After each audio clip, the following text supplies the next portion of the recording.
habaib, bodoh, bahasanya begitu, itu lebih mulia dibandingkan dengan 70 orang alim.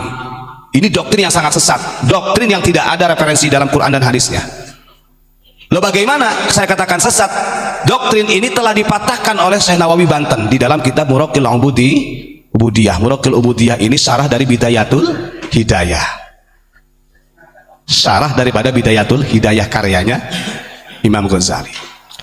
Kita membuka kitab Ihya, membuka kitab Sunan Tirmidzi, membuka kemarin tafsir Sawi yang sudah dipalsukan oleh orang-orang Wahabi yang akidahnya Khawarij.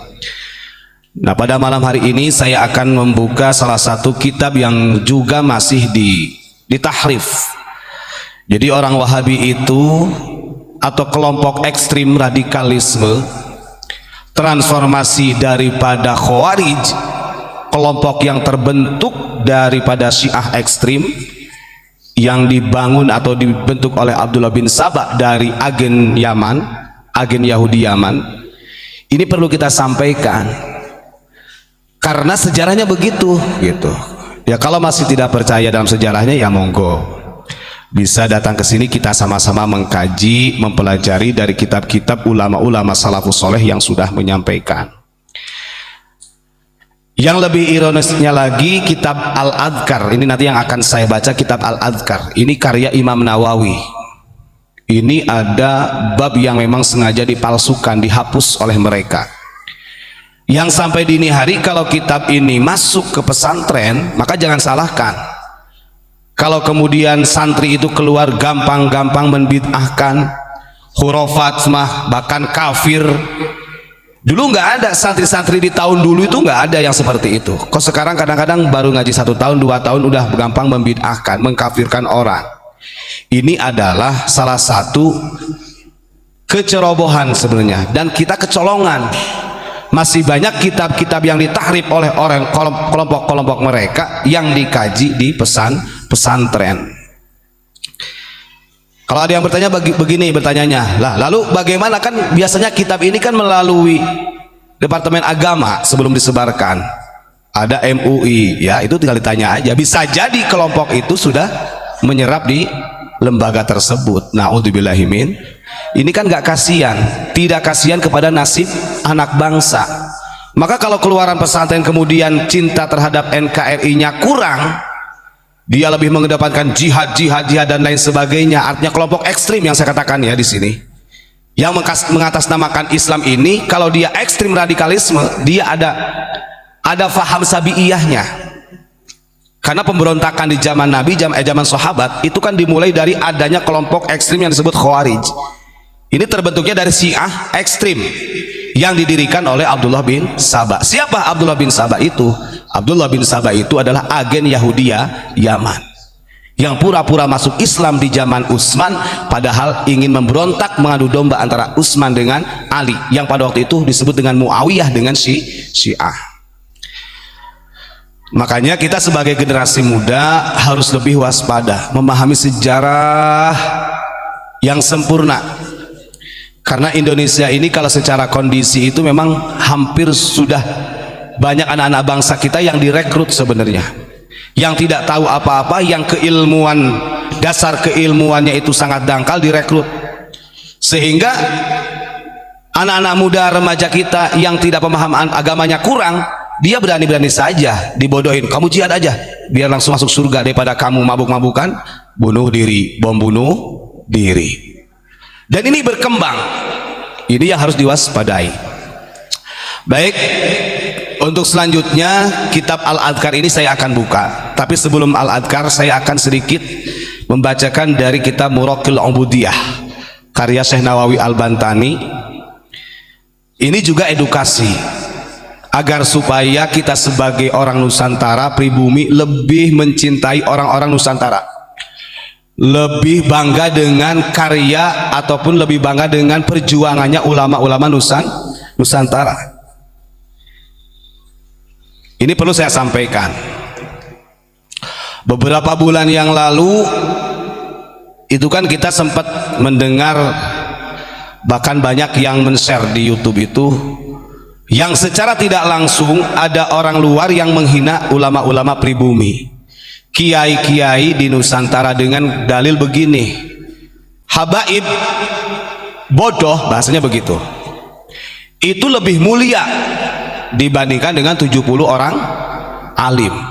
Ini doktrin yang sangat sesat, doktrin yang tidak ada referensi dalam Quran dan hadisnya. Loh, bagaimana saya katakan sesat? Doktrin ini telah dipatahkan oleh Syekh Nawawi Banten di dalam kitab Muraqil Ubudiyah. Muraqil Ubudiyah ini syarah dari Bidayatul Hidayah, syarah daripada Bidayatul Hidayah karyanya Imam Ghazali. Bagaimana yang disampaikan oleh Syekh Nawawi Banten? Nah, ini kalau orang Banten benar-benar memahami kajian yang ditulis atau kitab yang ditulis oleh Syekh Nawawi Banten, harusnya paham dengan ini. Ini saya bacakan dulu ya, dalam kitab Muraqil Ubudiyah sebelum Al-Adhkar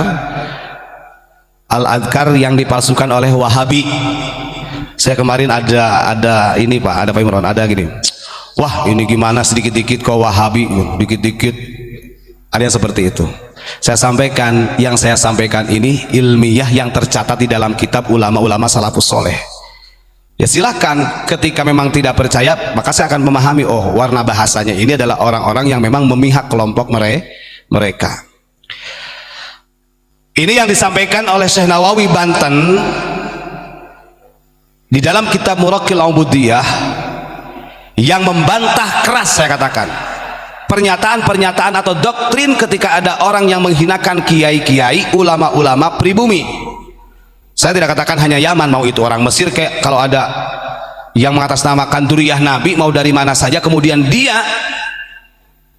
mustanadu rojaihim bisolahil aba, hanya bersandar dengan kebaikan jid-jidnya, kemudian menghinakan pribumi, maka ini dibantah langsung oleh Syekh Nawawi di dalam kitab Muraqil Ubudiyah.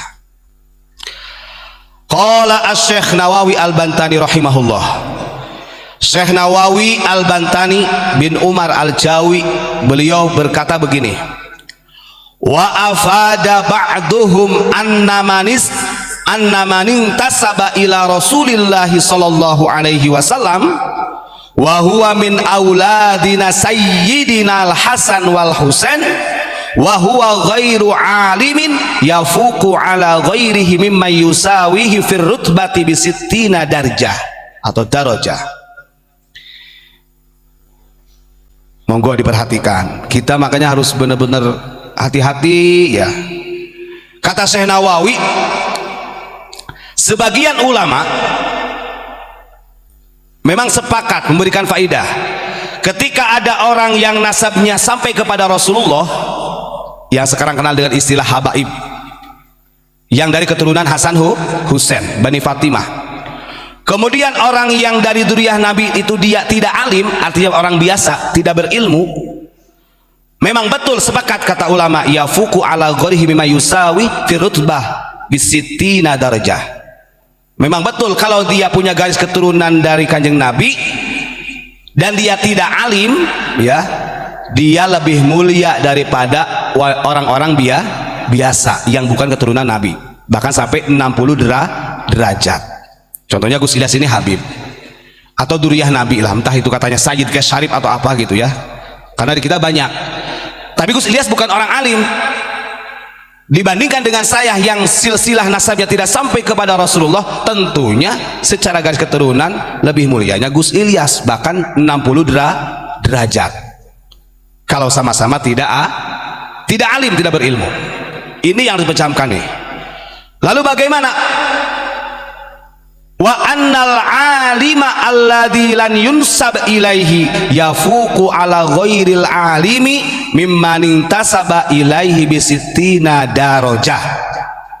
Kata Syekh Nawawi, kalau ada ulama, orang alim, kiai, gus, lora, ajengan, dia alim, walaupun dia bukan duriyah Nabi, maka derajatnya akan lebih mulia daripada orang yang keturunan Nabi yang bodoh, artinya tidak alim, bahkan sampai 60 derajat. Nah, ini yang dipelintir oleh orang-orang yang digagal pahamkan, yang seakan-akan lebih mulia mereka. Justru kata Syekh Nawawi, mau itu keturunan Nabi siapa kek, Sayyid, Syarif atau Habaib, kalau dia tidak alim dibandingkan dengan kiai, ulama, lora, ajengan, dan itu orang alim, tetap 60 derajat lebih mulia ulama, kiai, ajengan, lora, gus. Sekarang apakah mau dibantah yang disampaikan dalam Muraqil Ubudiyah oleh Syekh Nawawi Banten? Nggak bisa. Wong Syekh Nawawi ini beliau punya gelar Sayyidul Ulama Al-Hijaz di sana. Nah ini kadang-kadang ada doktrin yang seakan-akan pribumi ini, Masya Allah, kita sebagai warga negara Indonesia tetap gak terima kalau ada pernyataan seperti itu. Saya ulangi lagi ya, yang disampaikan oleh Syekh Nawawi Banten di dalam kitab Muraqil Ubudiyah, ulama sepakat kalau ada orang yang nasabnya sampai kepada Rasulullah dan dia bukan orang alim biasa saja, tentunya tetap orang yang punya nasab lebih mulia daripada orang yang tidak punya nasab kanjeng Nabi, 60 derajat kemuliaannya.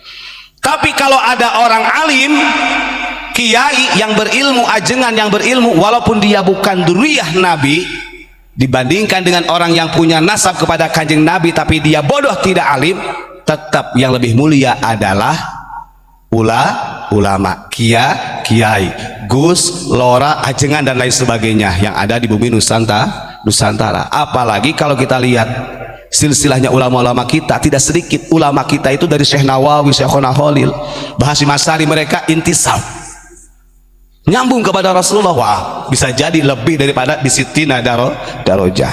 Nah ini doktrin-doktrin yang harus kita hindari ya. Baik, selanjutnya yang ingin saya sampaikan adalah upaya-upaya kelompok-kelompok ekstrim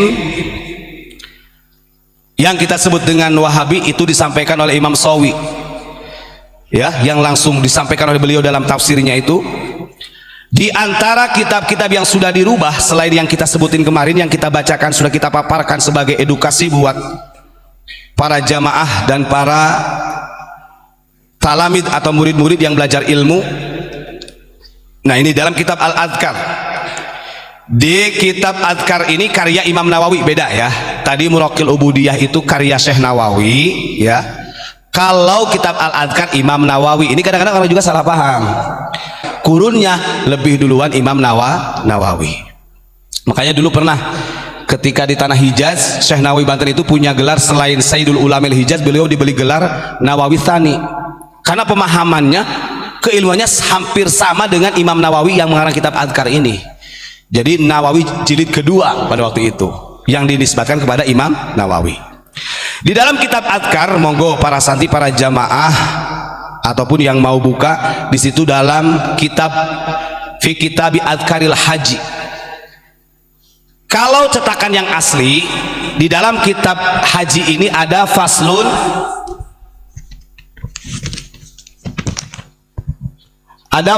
fi ziyarati qabri Rasulillah sallallahu alaihi wasallam wa adhkariha. Fasal di mana bagi orang-orang yang melaksanakan haji ataupun umroh itu sangat dianjurkan untuk ziarah ke makam kanjeng Nabi.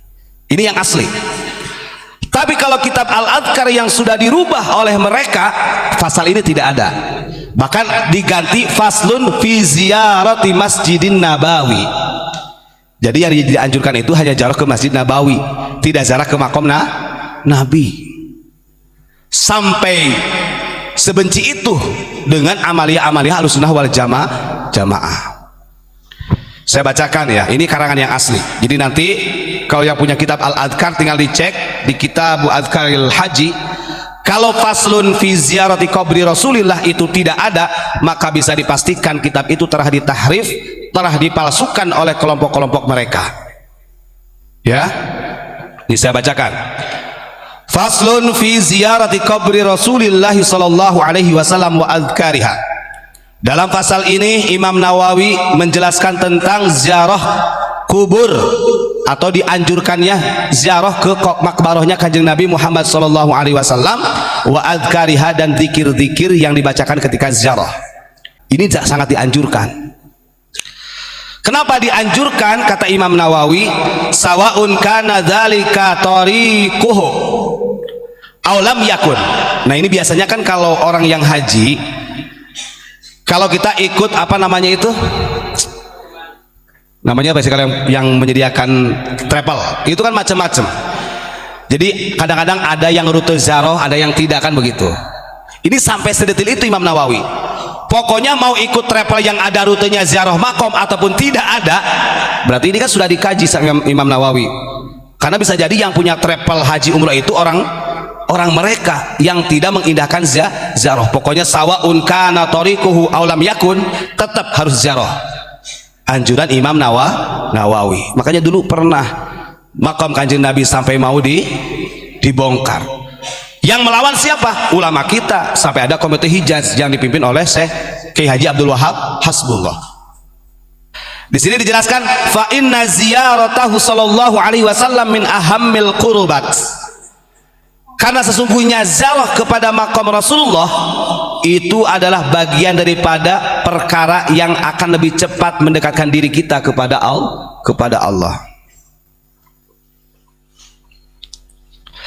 Wa arbahul masah wa arbahil masai, dan suatu amalan yang sangat menguntungkan, artinya pahalanya besar kalau kita ziarah ke makam Nabi Muhammad sallallahu alaihi wasallam.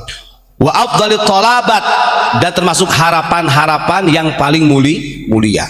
Coba kita bayangkan, kitab tentang ziarah kubur ini dicopot, dipalsukan oleh orang-orang mereka. Maka betul kalau ada santri keluar pesantren, wah ziarah kubur haram, bid'ah, tahlil bid'ah, karena ajaran ini juga dipalsukan. So kita lihat sekarang banyak orang yang membid'ah-bid'ahkan, banyak orang yang mengkafir-kafirkan, karena banyak kitab-kitab yang ditulis oleh ulama-ulama terdahulu telah dirubah. Makanya kalau kita lihat perjuangan ulama-ulama kita terdahulu, Masya Allah, kemarin kita ceritakan bagaimana Syekh Nawawi memerintahkan kepada Abu Yamam Ma'armin melawan bangsa Arab Kut-Kut, bagaimana pasukan yang dari Indonesia untuk melawan orang-orang Wahabi yang ingin membongkar kuburan Nabi, sampai terjadinya komite Hijaz. Nah itu yang memimpin dari ulama kita, Kiai Haji Wahab. Makanya Masya Allah, kita bersyukur alhamdulillah sampai dini hari Indonesia masih utuh menjadi negara kesatuan Republik Indonesia, dan Indonesia ini masih utuh ideologi Pancasila. Ini kalau sampai orang-orang berani sampai merubah ideologinya, bahkan ada dulu yang sampai ingin merubah NKRI itu bukan negara kesatuan Republik Indonesia, jadi negara khilafah Rafidah Islamiyah. Ini kan lebih ngeri lagi. Makanya harapan kita para santri semuanya, jadilah para santri yang mempunyai jiwa nasionalis dan agamis nasionalis atau diniyah wal qaumiyah dalam bahasa Arabnya. Ini tidak bisa dipisahkan, tetap harus kita pegang teguh agar supaya negara kita tetap aman dan tidak direbut oleh orang-orang yang tidak bertanggung jawab.